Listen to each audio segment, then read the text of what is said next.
As Jesus passed by, he saw a man blind from birth. His disciples, seeing the man, asked him, "Rabbi, who sinned, this man or his parents, that he was born blind?" Jesus answered, "It was not that this man sinned or his parents, but that the works of God might be displayed in him. We must work the works of him who sent me while it is day. Night is coming when no one can work. As long as I am in the world, I am the light of the world." Having said these things, he knelt, spat on the ground, and made mud with the saliva. Then he anointed the man's eyes with the mud and said to him, "Go, wash in the Pool of Siloam." So the man went and washed and came back seeing. His neighbors and those who had seen him before as a beggar were astonished. They began asking, "Is this not the man who used to sit and beg?" Some said, "It is he." Others said, "No, but he is like him." But the man himself kept saying, "I am the man." So they said to him, "Then how were your eyes opened?" He answered, "The man called Jesus made mud and anointed my eyes and said to me, 'Go to Siloam and wash.' So I went and washed and received my sight." They brought him to the Pharisees. Now it was a Sabbath day when Jesus had made the mud and opened his eyes. So the Pharisees again asked him how he had received his sight. And he said to them, "He put mud on my eyes, and I washed, and I see." Some of the Pharisees said, "This man is not from God, for he does not keep the Sabbath." But others said, "How can a man who is a sinner do such signs?" And there was a division among them. So they said again to the blind man, "What do you say about him since he has opened your eyes?" He said, "He is a prophet." The religious leaders did not believe that he had been blind and had received his sight until they called the parents of the man who had received his sight and asked them, "Is this your son, who you say was born blind? How then does he now see?"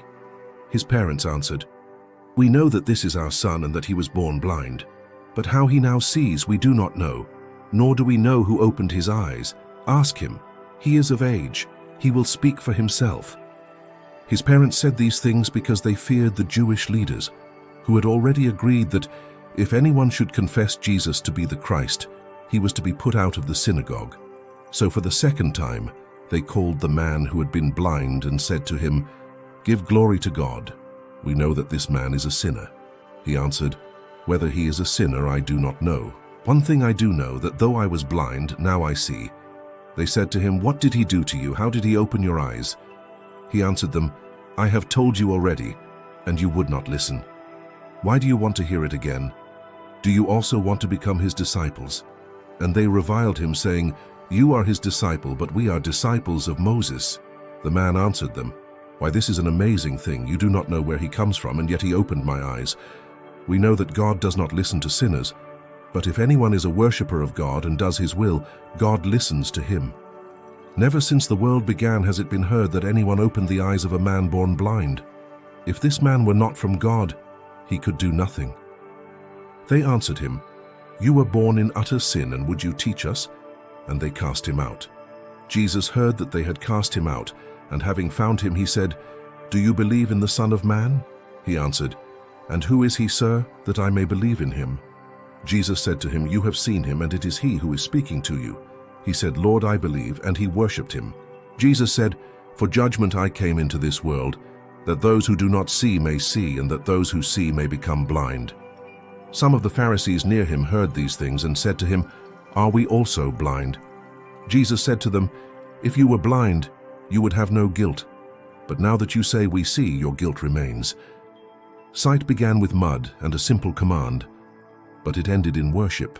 The disciples sought a cause to blame. Jesus sought a life to bless. Ordinary dust and a small obedience opened a door for light. The healed man learned to speak truth with courage and to see not just the world, but the Son of Man. Where are you looking for blame when Jesus is inviting you to obey, wash, and see?